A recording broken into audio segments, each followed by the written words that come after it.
The forest was quiet except for the sound of Elaine's boots crushing the fallen leaves. The tall trees of Montana stood like silent guards as she moved forward, her gun ready. Sergeant Elaine Winters was the only one left. Her team, 6 trained soldiers, lay dead 2 miles back. Something had killed them in seconds. Something that wasn't from Earth. Elaine pushed her short brown hair from her eyes and kept moving. The military had sent them to check on strange signals in this area. Now she was alone, tracking an energy reading that her device showed was just ahead. The smell hit her first. Burning metal and something sweet like flower nectar, but wrong somehow. Through a break in the trees, Elaine saw it. A ship, not very big, half buried in the ground. Its metal skin glowed with blue light that moved like water. This was not human technology. "Control, this is Winters," she said into her radio. "I found the source. It's a crashed ship, not one of ours." Only static answered. Something was blocking her signal. Elaine approached slowly. The ship had a large crack along one side where it had hit the ground. It was just big enough for a person to fit through. She should wait for backup. She should report this. But her team was dead, and her radio didn't work. If whatever killed them came back, she needed to know what she was facing. The inside of the ship was warm and filled with soft light. Strange writing covered the walls. Nothing looked like buttons or controls, just smooth surfaces with flowing symbols. In the center of the main room, Elaine found her. At first glance, she looked almost human. A woman with a slim build and features that seemed too perfect to be real. But her skin shifted colors like oil on water, moving between purple, blue, and gold. Her eyes, when they opened at Elaine's approach, had no whites or pupils, just swirling colors like living opals. The alien woman was hurt. A deep wound crossed her side, leaking golden fluid that must be her blood. She wore what looked like armor, though it seemed to be part metal and part living material. A weapon unlike anything Elaine had seen lay beside her. When the alien saw Elaine, she raised a hand. Elaine pointed her gun, ready to fire. "Please," said a voice directly in Elaine's mind. "Help." Elaine nearly dropped her gun. "You're in my head," she said out loud. Translation. "Connection," the voice replied, weak but clear in Elaine's thoughts. "I am Nylareth, 3rd daughter to the sovereign of the Astrian Dominion. Assassins. They found me." "You speak English?" Elaine asked, still not lowering her gun. "I speak to your mind. Your language comes from you." The alien, Nylareth, tried to sit up but fell back with a sound like wind chimes. "They will return. The Voidborn hunters. They killed your people. They want me dead." Elaine's training told her to secure the alien and call for extraction. Her orders were clear. Any extraterrestrial technology or life was to be contained and delivered to government scientists. But something about the alien's eyes held her in place. "Why are you here? On Earth?" Elaine asked. "Diplomatic mission. We have watched your world for centuries. The time had come to..." Nylareth winced in pain. "No time. They tracked my ship.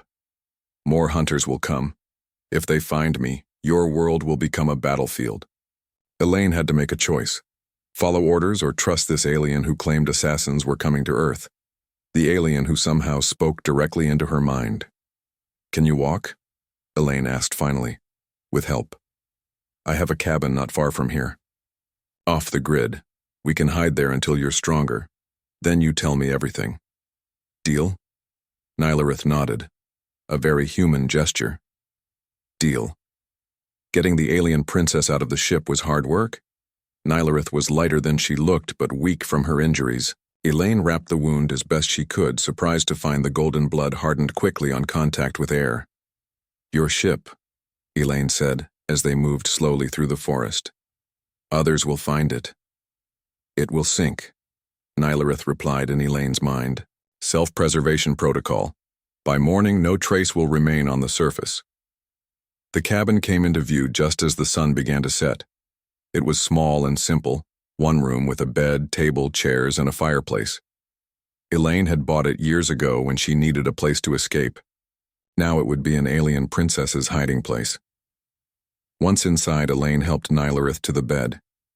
The alien's color had faded to a dull blue, which Elaine guessed wasn't a good sign. "What do you need?" Elaine asked. "Medicine? Food?" "Water and silence." "I must heal." Elaine brought water, which Nylareth drank carefully. Then the alien closed her opal eyes and became very still. A faint glow began to form around her wounds. 3 days passed with Nylareth mostly unconscious. When awake, she would drink water or eat small amounts of fruit that Elaine brought. She couldn't eat meat or bread. On the 4th day, Nylareth sat up fully for the first time. "Your people will be looking for you," she said to Elaine. "I reported finding nothing before I lost contact. Said the team was killed by a bear attack. They won't look too hard. You lied to protect me." Nylareth's colors shifted to a warm gold. "Why?" Elaine shrugged. "If what you said is true, handing you over would put Earth at risk. If you're lying, well, I'll deal with that later." Nylareth studied Elaine with those strange eyes. "Your kind lives such short lives. 80, 90 years at most. Yet you fight so hard to protect things that will exist long after you're gone." "That's what humans do," Elaine replied. "Not all humans," Nylareth said. "You are. Unusual." That night, as Elaine slept in a chair by the fire, she dreamed of stars she had never seen and worlds with impossible colors. She dreamed of a city with towers that reached into clouds of purple and green. She dreamed of Nylareth standing in a great hall, wearing clothes that shimmered like her skin. When she woke, Nylareth was watching her. "What did you do to me?" Elaine asked. "A connection forms between us. It was not intentional." Nylareth's voice in Elaine's mind sounded concerned. "When my people save another's life, or when another saves ours, a bond begins. It has never happened with your species before." "What kind of bond?" "Among my people, it would be the first step in making you family. Those who protect the royal blood can be joined to our houses. But between species, this has not happened in 20,000 years. Elaine sat up straight. "I don't want any alien bond." "It has already begun," Nylareth said simply. "And soon, we will need it. The hunters have already entered your solar system. I can feel them searching." Elaine looked out the cabin window at the night sky. Somewhere up there, aliens who had already killed her team were coming back, and she was hiding the one thing they wanted. "Tell me everything," Elaine said. "Who's hunting you? Why they want you dead, and what happens when they get here?" Nylareth's colors darkened. "It begins with my cousin's betrayal and ends with the fate of both our worlds. Are you certain you wish to know?" Elaine nodded. "I'm already involved. Might as well know what I'm fighting for." As the night grew deeper, Nylareth told her story. And with each word, the strange bond between them grew stronger, neither human nor alien fully understanding what it would mean for both their futures. The mining cabin was cold and damp. Kate and the other scientist, Paul, worked on the communication device they had managed to grab before escaping. Nylareth sat near them, guiding their work with gentle mental instructions. Her color had improved, but she still looked weaker than before. Elaine watched from the doorway, keeping guard. Through their bond, she could feel Nylareth's worry and exhaustion. 3 days had passed since they fled the facility. 3 days of hiding and watching the sky for signs of the hunters. "How's it coming?" Elaine asked, stepping back inside. "Almost there," Paul said without looking up from the tangle of wires and metal. "We've had to substitute Earth materials for some components. It's not ideal, but it should work." Kate nodded. "The problem is power. This thing needs more energy than we can provide with our portable generators. We need access to a power grid," Nylareth said. "A city." Elaine shook her head. "Too dangerous. The military's looking for us everywhere. And the Voidborn." "Have you seen more of their plans?" Kate asked. The scientists had been fascinated by the bond between Elaine and Nylareth once they understood it. "Fragments," Elaine replied. "They want Earth's resources. Minerals, metals, water. They're scouts for a larger force." Paul looked up from his work. "Why Earth?" There must be uninhabited planets with the same resources. Earth has something special. Nylareth's colors shifted to deep blue. Life. Biological diversity. Your planet has millions of species. To the Voidborn, that's a treasure trove of genetic material to harvest and exploit. A cold silence fell over the room. The idea of aliens harvesting Earth's life forms was too horrible to contemplate. We need to stop them, Kate said finally. How do we fight them? We don't, Nylareth replied. Not directly. My people can, if we can contact them. Then we need power, Elaine decided. There's a small hydroelectric dam about 20 miles from here, not heavily guarded. We could tap into it. They spent the day planning. By nightfall, they had loaded their few belongings and the communication device into Kate's small car. The drive to the dam was tense, everyone watching the sky for unusual lights or movements. The dam was as Elaine remembered it, a simple concrete structure with a small control building nearby. 2 guards patrolled the area, but they weren't military, just regular security. Wait here, Elaine told the others. She slipped out of the car and moved silently toward the control building. Years of military training made it easy to avoid the guards. Within minutes, she had unlocked a side door and signaled the others to follow. Once inside, Paul and Kate went to work, connecting their device to the dam's power system. Nylareth placed her hands on the half-repaired communication array, her skin glowing brighter as she channeled her energy into it. Will this work? Elaine asked through their mental link. I hope so, Nylareth replied. My ship's distress beacon activated when it crashed. If my people received it, they will be searching this sector already. The device hummed to life, lights blinking across its surface. Nylareth closed her eyes, concentrating. To Elaine, it felt like something was being pulled from her mind. Energy or focus, she couldn't tell which. I've made contact, Nylareth said after several minutes. A Royal Scout ship is at the edge of your solar system. They received my beacon but couldn't locate me precisely. What did they say? Kate asked. They're coming, but... Nylareth's colors darkened. The news from home is worse than I feared. My cousin has allied fully with the Voidborn. He seized control of the defense fleet.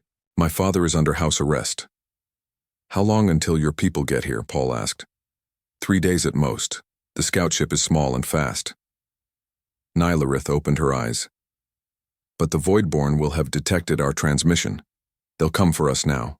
As if on cue, alarms began to sound throughout the building. Outside, the guards were shouting. We need to go, Elaine said, helping Nylareth to her feet. The alien princess was exhausted from the mental effort of the transmission. They rushed outside to find chaos. In the sky above the dam, a dark shape hovered. Not like any aircraft Elaine had ever seen. It was angular and seemed to absorb light rather than reflect it. From its underside, smaller shapes were descending. Hunters, Nylareth said, her voice weak in Elaine's mind, and drones. They ran for the car, but before they could reach it, one of the smaller shapes landed in front of them. It unfolded like a mechanical insect, with too many legs and a body that shifted and reformed as it moved. Where its head should be, there was only a smooth surface that glowed with a sickly green light. Behind me, Elaine said, raising her gun. She fired 3 times, hitting the drone directly. The bullets bounced off harmlessly. The drone lunged forward. Elaine braced for impact, but instead felt a wave of energy push past her. The drone froze, then collapsed into pieces. She turned to see Nylareth with her hand extended, her skin now a brilliant white that hurt to look at directly. Run, Nylareth gasped, stumbling. Elaine caught her before she fell. More drones were landing around them. In the distance, Elaine could see military vehicles approaching as well. They were trapped between 2 enemies. The water, Kate shouted, pointing to the river below the dam. It's our only chance. Without hesitation, they ran to the edge and jumped. The cold water hit Elaine like a physical blow. She held on to Nylareth, making sure the alien's head stayed above water as the current carried them downstream. When they finally pulled themselves onto the shore a mile downriver, Kate and Paul were nowhere to be seen. Elaine hoped they had made it to safety, But she couldn't worry about them now. Nylarith was barely conscious, her skin a dull gray again. "Stay with me," Elaine said, half carrying her into the forest. "We just need to hide until your people come." "Too late," Nylarith whispered. "The hunters have my trace now. They will never stop." They found shelter in a small cave hidden behind a waterfall. Elaine built a small fire, hoping the water would hide the smoke. As Nylarith rested, Elaine felt a strange sensation through their bond. A pulling, as if Nylarith was drawing strength from her. "I'm sorry," Nylarith said, sensing her thoughts. "The soul thread allows energy to flow both ways. I'm taking your strength without meaning to." "Take what you need," Elaine said. "We're in this together now." As night fell, Elaine kept watch at the cave entrance. The sky was clear, stars visible through the falling water. Somewhere up there, Nylarith's people were coming. But would they arrive in time? A noise outside made her freeze. Footsteps, too heavy to be an animal. Elaine readied her gun, knowing it would do little against the drones but might work against human soldiers. A figure appeared through the waterfall. General Hayes. He was alone, his uniform soaked from passing through the water. "Winters," he said, lowering his weapon. "There you are." Elaine kept her gun pointed at him. "How did you find us?" "Tracked your heat signatures. The water slowed us down but didn't hide you completely." Hayes looked past her to where Nylarith lay. "So it's true. An actual alien." "Stay back," Elaine warned. "I don't want to shoot you, sir, but I will." Hayes smiled, but something was wrong with the expression. It didn't reach his eyes, which had a strange greenish tint to them. "He's not himself," Nylarith said weakly from behind Elaine. "Void-born technology has infected him. Look at his neck." Elaine could see it now. A small metal disc attached to the general's skin just below his ear. "The Void-born have promised us so much, Winters," Hayes said, his voice changing slightly. "Technology beyond your imagination. Cures for all diseases. Extended lifespans." "In exchange for what?" Elaine asked, though she already knew. "Resources. Some land. Nothing we can't spare." Hayes took a step forward. "Be reasonable. Your alien is just one being. Are you really choosing her over your own species?" Through their bond, Elaine could feel Nylarith gathering what little strength she had left. She was planning something. "The Void-born lie," Elaine said, keeping Hayes' attention on her. "I've seen what they really want. They'll strip Earth bare and leave nothing alive." Hayes shook his head. "Propaganda. Her people are our real enemies. The Void-born showed us the truth. The Astrians have been manipulating human development for centuries, keeping us weak." "That's not true," Nylarith said aloud, her voice strange in the physical world. She stood, her color brightening. "We watched, yes, but never interfered." Hayes turned to her, raising his weapon. "The high-value target itself. The Void-born will reward me well for this." "General, fight it," Elaine pleaded.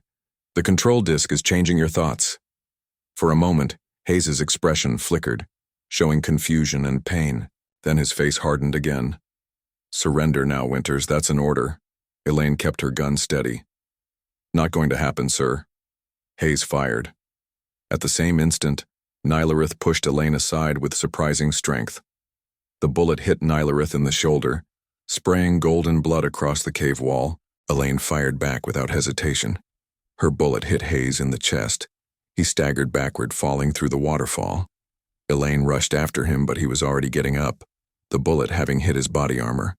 Before he could raise his gun again, the ground beneath him gave way, the riverbank collapsing from the recent heavy rains. Hayes fell into the rushing water below. The current immediately swept him away. Elaine turned back to find Nylarith on the ground, golden blood pooling beneath her. "No, no, no," she muttered, kneeling beside the alien princess. 3 weeks passed in the small cabin. Nylarith grew stronger each day. Her wound healed, leaving a thin golden line across her side. Her skin glowed brighter, shifting between colors more quickly. Elaine learned that the colors showed Nylarith's feelings. blue for calm, purple for focus, gold for happiness, and a deep red that appeared only once when she spoke of the betrayal that sent her running to Earth. Elaine had to make trips to town for supplies. Each time she heard strange news. Lights in the sky, electrical systems failing for minutes at a time, scientists baffled by weather patterns that made no sense. "They're here," Elaine said when she returned from her latest trip. "Strange things are happening all over." Nylareth stood by the window, looking at the sky. "Yes. The Voidborn hunting party has arrived. They use cloaking technology that disrupts your planet's electromagnetic field. It causes the effects you describe." "How many?" "At least 3 ships. Each carries 5 hunters." Nylareth turned to Elaine. "They are not like me. The Voidborn were once part of our alliance, but they changed themselves. They merged with machines to extend their lives. Now they are neither fully alive nor fully machine." Elaine sat at the small table, cleaning her gun though it didn't need it. The routine calmed her. "What exactly are they looking for? Just you or something else?" "Both." Nylareth's colors shifted to deep purple. "I carry knowledge in my blood. Royal Estrians are different. We store information in our genetic code, information that has been collected for millions of years." "Like what?" "The locations of ancient technologies, the genetic codes of extinct species, the secrets of manipulating matter and energy." Nylareth touched the golden scar on her side. "My cousin wants this knowledge to take the throne. The Voidborn wanted to build weapons." Outside, thunder rolled. Across the sky, though, there were no clouds. "That is not weather," Nylareth said. "They are scanning the planet's surface." Elaine had been military long enough to know when a situation couldn't be handled alone. "I need to contact someone, a friend. She works for the government as a scientist. She might help us." "Can she be trusted?" "We grew up together. Olivia Nash. We haven't spoken in years, but if anyone would believe this, it's her." Nylareth was silent for a moment. "The bond between us has grown stronger. I could extend my abilities to hide us both from scanners, but it would deepen our connection." "What does that mean exactly?" "You would begin to see my memories. I would see yours. It is the second stage of the soul-threading process." Elaine thought about it. The dreams of alien worlds had already been strange enough, but the alternative was being found by these Voidborn hunters. "Do it," she said. Nylareth placed her hands on either side of Elaine's face. Her touch was warm, almost hot. "Close your eyes." Elaine felt a rush of heat through her body, like stepping into sunlight after being in shade. Behind her closed eyes, colors swirled and danced. A feeling of something settling into place filled her mind, like the last piece of a puzzle clicking. And when she opened her eyes, Nylareth was watching her with a strange expression. "What's wrong?" Elaine asked. "Your mind accepted the connection easily, too easily, as if you were made for it." Nylareth stepped back. "This has never happened with a non-Astraean before." Elaine stood up, feeling oddly energized. "Did it work? Are we hidden?"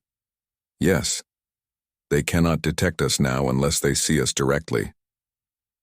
Nylareth's colors shifted rapidly. "We should contact your friend.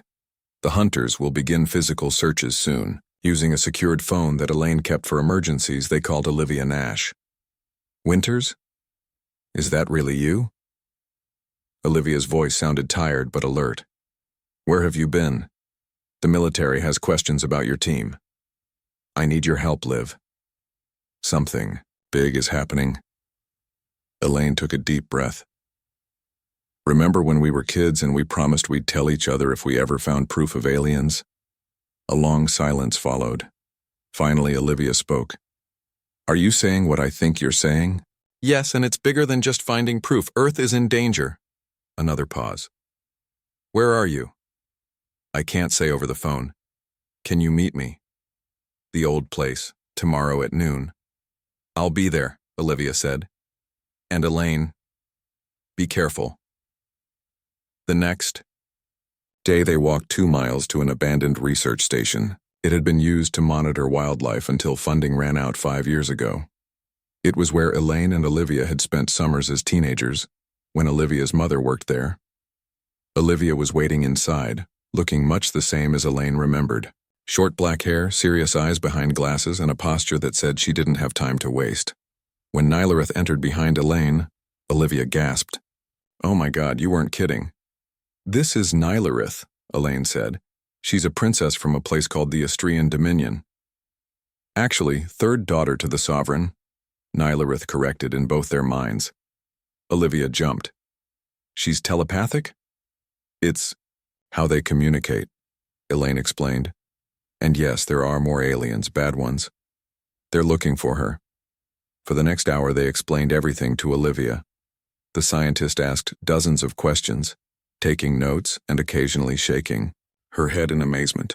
"This changes everything we know about, well, everything," Olivia said when they finished. "But you're right to be cautious.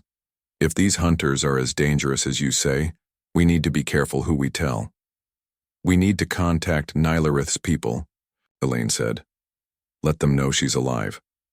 Can you help us build something to boost her communication range?" Olivia thought for a moment. "Yes, but not here. I have access to a private facility about 3 hours from here. Small team, people I trust. We can modify some of our satellite equipment." They left immediately in Olivia's car. As they drove, Elaine noticed she could sense Nylareth's feelings more clearly now. The alien was nervous but hopeful. And something else. A feeling of growing attachment to Elaine. "The bond," Nylareth said quietly in Elaine's mind. "It grows, stronger when we are in danger together."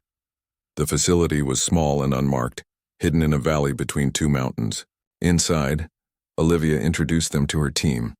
Just 3 other scientists who looked shocked at the sight of Nylareth, but quickly focused on the technical challenge. "If we modify this satellite uplink and boost it with these amplifiers, we might get a signal strong enough to reach beyond our solar system," said one of them, a woman named Kate. As they worked, Elaine began experiencing flashes of memory that weren't her own. A great hall with beings similar to Nylareth but with different color patterns. Flying through space in a ship much larger than the crashed one. A ceremony where Nylareth stood before a being whose skin rippled with every color imaginable. "Your father," Elaine said to Nylareth. "I can see him in your memories." "Yes," Nylareth replied. "And I can see your childhood, your parents, the day you decided to join your military." That night, as the scientists continued working, Elaine had a disturbing dream. She saw Earth from space, watched as massive ships appeared around it, saw beams of light cutting through cities, felt the satisfaction of the beings commanding those ships. She woke with a gasp to find Nylareth sitting beside her. "What was that?" Elaine demanded. "Not my memory," Nylareth said, her colors pale. "A vision of what the Voidborn plan. They don't just want me. They want your planet's resources. They would strip Earth bare and leave nothing alive." The next morning, one of the scientists rushed into the room where Elaine and Nylareth were resting. "We've got a problem," he said. "Military vehicles approaching, a lot of them." From the window, Elaine counted at least 10 armored vehicles and 2 helicopters surrounding the facility. "How did they find us?" she asked. Olivia entered the room, her face grim. "They tracked my car. I'm sorry, I didn't think they'd be watching me." Over a loudspeaker, a voice called out, "This is General Warren Hayes. We know you're harboring a non-terrestrial entity. Surrender immediately." Elaine knew Hayes. He was hard, but fair. Maybe they could explain. "Something is wrong," Nylareth said suddenly. "I sense Voidborn technology. One of them is not fully human anymore." Before Elaine could respond, Olivia pulled out a gun. "I'm sorry," she said, pointing it at Nylareth. "They promised me immunity and access to the technology." Elaine moved, without thinking, knocking the gun away. "Liv, what are you doing?" "Being practical," Olivia said coldly. "They're going to get her anyway. I'm just making sure I'm on the winning side." The door burst open as armed soldiers entered. In the confusion, Nylareth created a blinding flash of light. Elaine grabbed her hand and they ran, along with Kate and one other scientist who hadn't betrayed them. They escaped through maintenance tunnels that led out the back of the facility. As they ran into the forest beyond, Elaine looked back at her childhood friend standing with the soldiers. "I thought she would help us," Nylareth said as they fled deeper into the trees. "So did I," Elaine replied bitterly. "But you're seeing humanity as we truly are, capable of great loyalty and terrible betrayal. Just like my people," Nylareth realized. "Perhaps we are not so different after all." They made their way to an old mining cabin that Kate knew about. As they caught their breath, Nylareth suddenly collapsed. Her skin, normally vibrant with color, turned a dull gray. "The connection," she gasped. "It's progressed too far. I didn't realize—" "What's happening?" Elaine asked, kneeling beside her. Dawn broke over the forest, revealing a world transformed. Overnight, a thick fog had settled among the trees, limiting visibility to a few feet. Elaine took it as a blessing. The fog would hide them from aerial searches. Nylareth looked better this morning. Her wound had closed completely, leaving only a slight golden mark. Her colors were brighter, shifting between blue and purple as she studied their surroundings. "The Voidborn will use atmospheric processors," she said. "They'll clear this fog within hours." "Then we need to find better shelter," Elaine replied.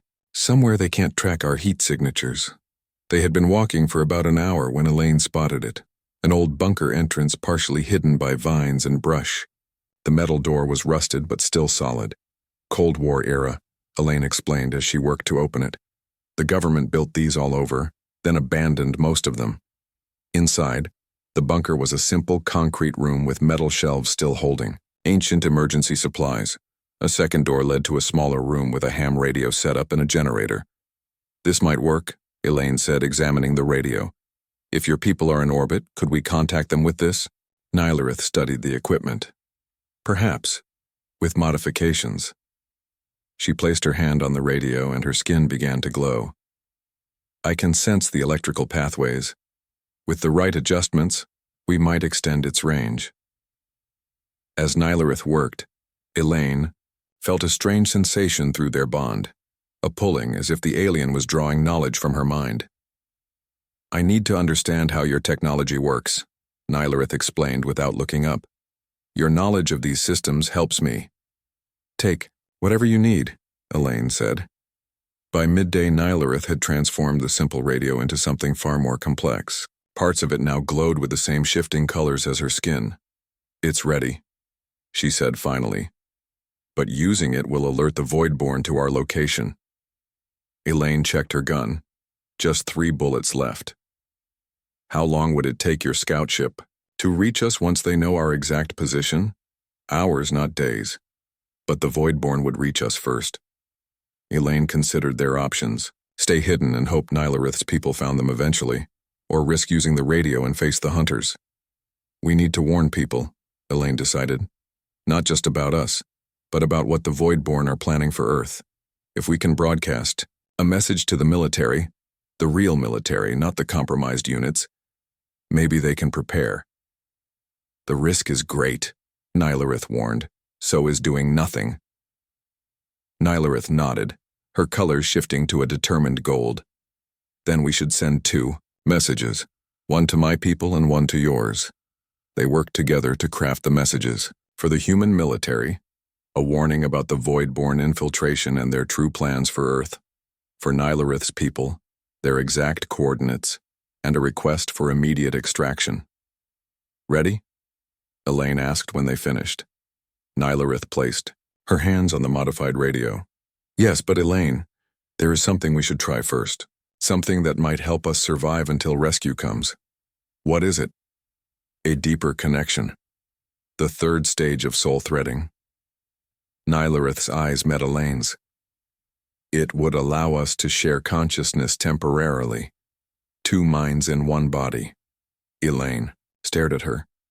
"Is that even possible between different species?" "I don't know. It has never been attempted. But our bond is already stronger than should be possible."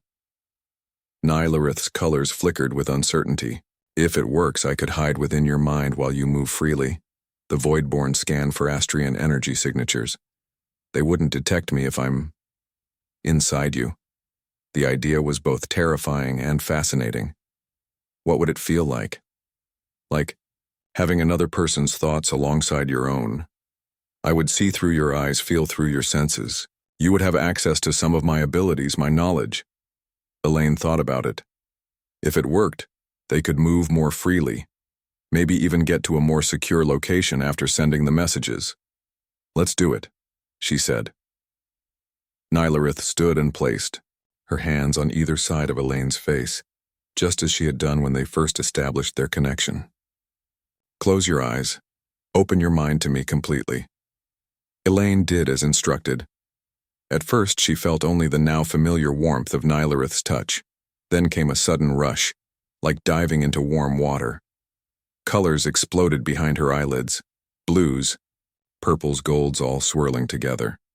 She felt a presence flowing into her mind, gentle but unstoppable. Nylareth, she whispered.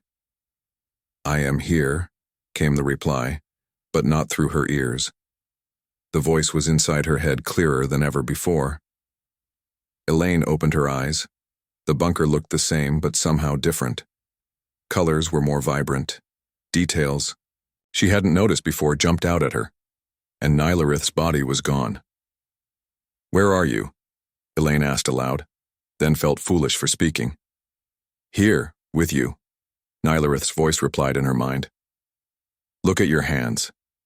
Elaine raised her hands. Beneath her skin, faint iridescent patterns flowed like liquid light, similar to Nylareth's skin but subtler.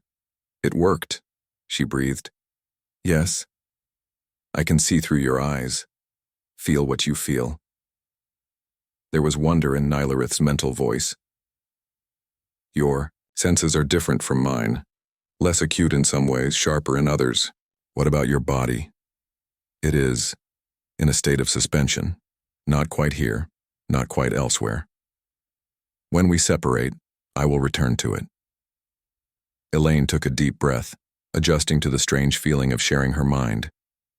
We should send the messages now. With Nylareth guiding her, Elaine activated the modified radio. The machine hummed to life, glowing brightly. Elaine read the message they had prepared for the human military, while through their shared consciousness, Nylareth sent the Astrian message on frequencies no human technology could normally access. As soon as the messages were sent, a high-pitched wail filled the air outside. Voidborn alarm, Nylareth explained in Elaine's mind. They've detected the transmission. Time to move, Elaine said, grabbing her gun and the few supplies they had. Outside, the fog was dissipating rapidly. In the distance, Elaine could see dark shapes moving through the trees. Too fluid to be human soldiers. Hunters, Nylareth confirmed. 3 of them, moving fast. Elaine ran in the opposite direction, surprised at how light her body felt. Are you doing this? She asked mentally. Our shared energy makes you stronger, faster, Nylareth replied. But it won't last forever. The strain of maintaining this connection will eventually exhaust us both. They moved through the forest at an incredible pace.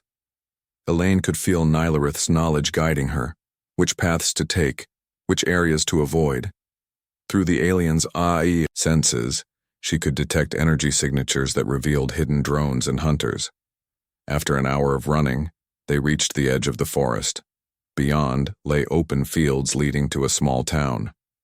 No cover, but also nowhere for hunters to hide. We need a vehicle, Elaine thought. Agreed. But the town might have compromised individuals like your general. Elaine considered their options. There's a farm about half a mile that way. Might be able to borrow a truck. They moved carefully across the open ground, staying low in the tall grass. The farm came into view, a simple house with a red barn, and a pickup truck parked outside. No one answered when Elaine knocked on the door. Through Nylareth's enhanced senses, she could tell the house was empty. No life signs, Nylareth confirmed. They've left recently. Hours ago. Evacuation, maybe, Elaine said, trying the door and finding it unlocked. The military might be clearing civilians from the area. Inside, The house showed signs of a hasty departure. Half-eaten food on the table, closets left open. Elaine found the truck keys hanging by the door. This is wrong, she thought as she took them. Stealing from innocent people. We will return it if possible, Nylareth assured her. The fate of both our worlds outweighs this small transgression. The truck started easily. As they drove away from the farm, Elaine could see military helicopters in the distance moving in a search pattern over the forest they had just left. Where are we going? Nylareth asked. There's a military communications hub about 60 miles from here. If we can get there, we can broadcast our warning to every military base in the country. The hunters will pursue us. Counting on it. Better us leading them away from populated areas. As they drove, Elaine became aware of memories that weren't, her own flowing through her mind. She saw Nylareth's homeworld, a planet with 3 moons and vast cities built from crystal and living material. She felt the weight of royal responsibilities, the years of training in diplomacy and psychic arts. Your world is beautiful, Elaine thought. As is yours in its own way, Nylareth replied. So much life, so much diversity. My people would find it fascinating, if we survive to show it to them. Hours passed as they drove along back roads, avoiding main highways where roadblocks might be set up. Twice they had to detour around military checkpoints. By sunset, they were still 20 miles from the communications hub. We need to rest, Nylareth said. The strain of maintaining this connection is affecting us both. Elaine pulled the truck into an abandoned gas station. Her body felt heavy now, her movements sluggish. How do we separate? Close your eyes. I will withdraw. Elaine did as instructed. She felt a strange sensation, like something unwinding, inside her. The colors behind her eyelids swirled and then separated. A weight lifted from her mind. When she opened her eyes, Nylareth was sitting beside her in the truck, looking solid and real again. That was incredible, Elaine said. And then Elaine stood at the edge of the clearing, watching the sky. The helicopter sat silent behind her, its fuel nearly gone. Beside her, Nylareth's colors shifted with anxiety as they both scanned the heavens for any sign of approaching ships. 2 hours had passed since the soul-threading ceremony. Elaine still marveled at the changes in her body. The wound from the Voidborn commander was completely healed, not even a scar remaining.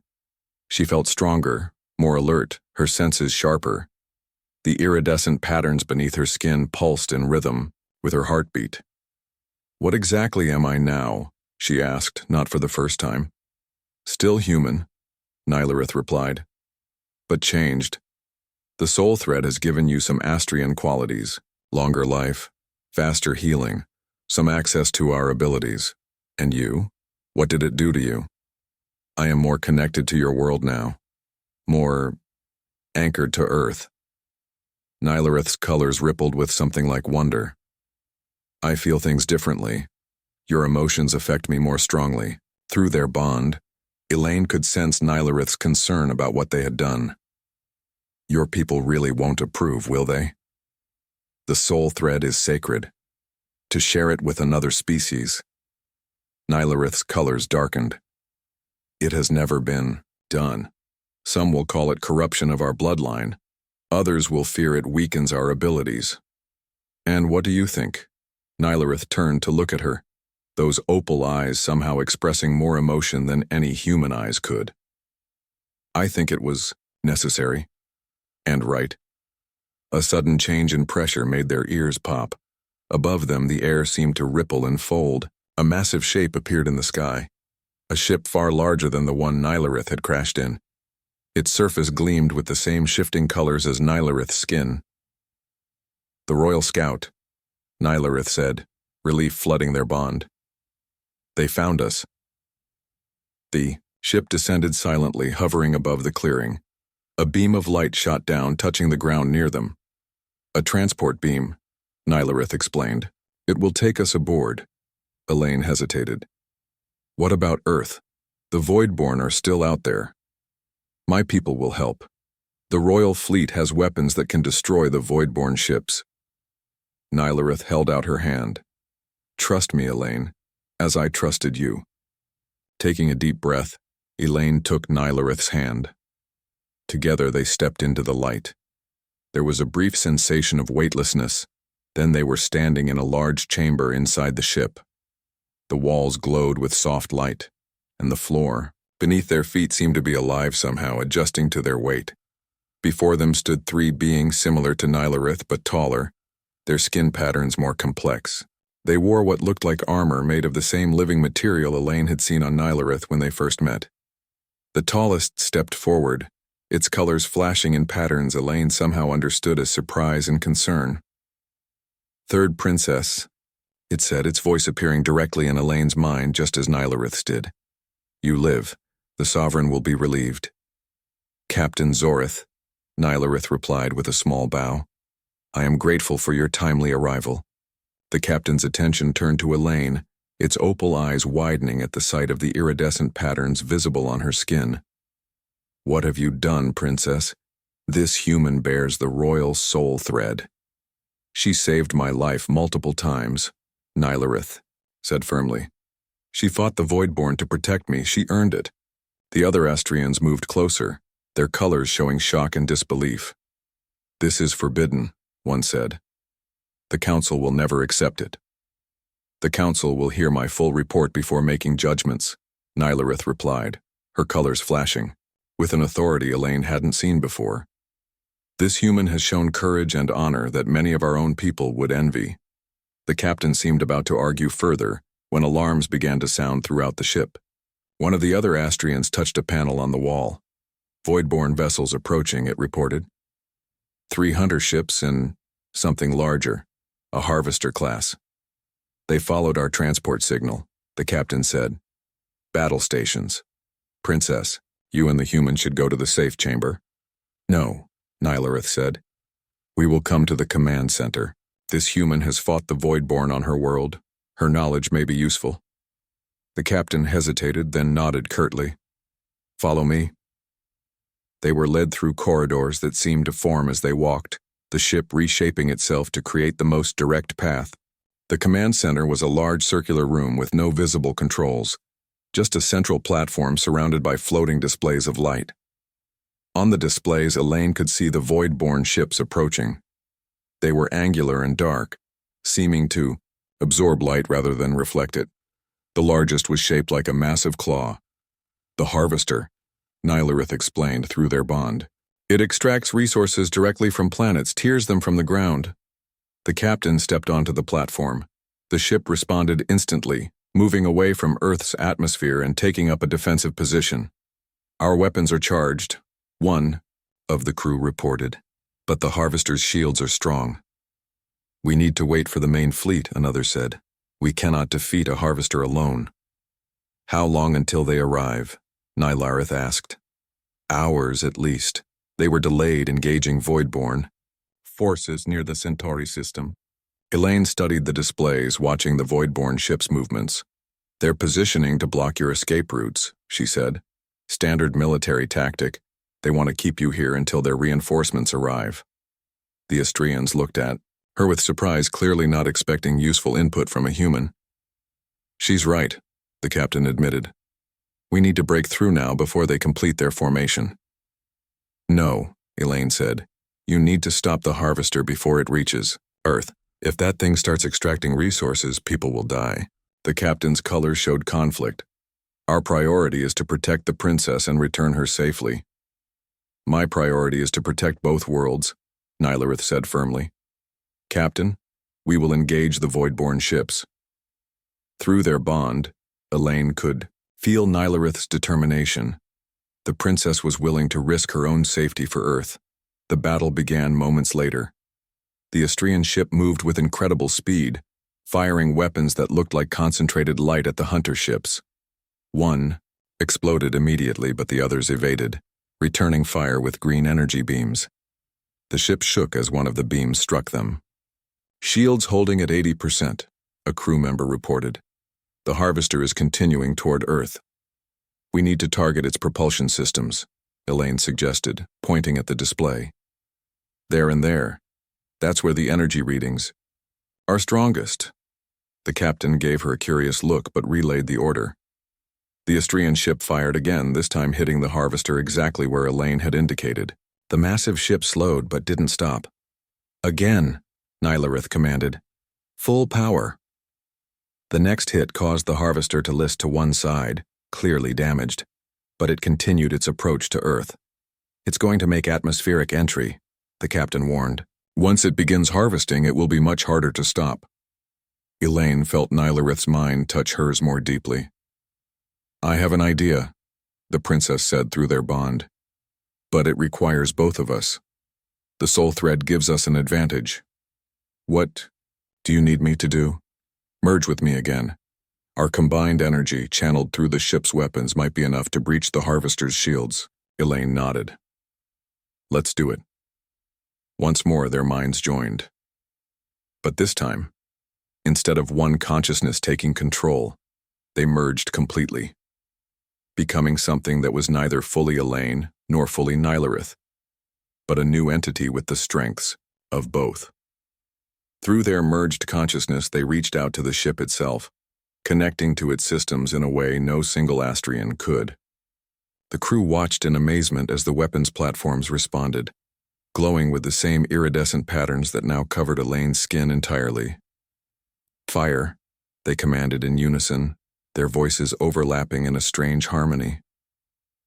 The beam that shot from the ship was unlike anything the Astrians had seen before, a swirling column of energy that contained all the colors of Nylareth's skin. It struck the harvester dead center, cutting through its shields as if they weren't there. The massive ship broke apart, explosions rippling across its surface as its power core destabilized. The remaining hunter ship turned to flee but was caught in the harvester's destruction, disappearing in the massive blast. Slowly, Elaine and Nylareth separated their consciousness, returning to their individual selves. They stood on the command platform, both glowing with residual energy from their merged state. The captain and crew stared at them in stunned silence. That should not have been possible, the captain finally said. No Astrian has ever channeled energy through a ship's systems that way. We are not just Astrian now, Nylareth replied, looking at Elaine with a new respect. We are something new. The journey to Nylareth's homeworld took several days, even with the advanced propulsion of the Royal Scout ship. During that time, Elaine learned more about Astrian culture and technology. The crew, initially wary of her, gradually became more accepting as they witnessed the bond she shared with Nylareth. They also received reports from Earth. The military had taken Elaine's warning seriously. Control discs were being removed from compromised personnel. The remaining Voidborn on the planet were being hunted down. Earth had been saved, at least for now. As they approached Nylareth's home system, Elaine stood at a viewport, watching the 3 moons of the Astrian homeworld come into view.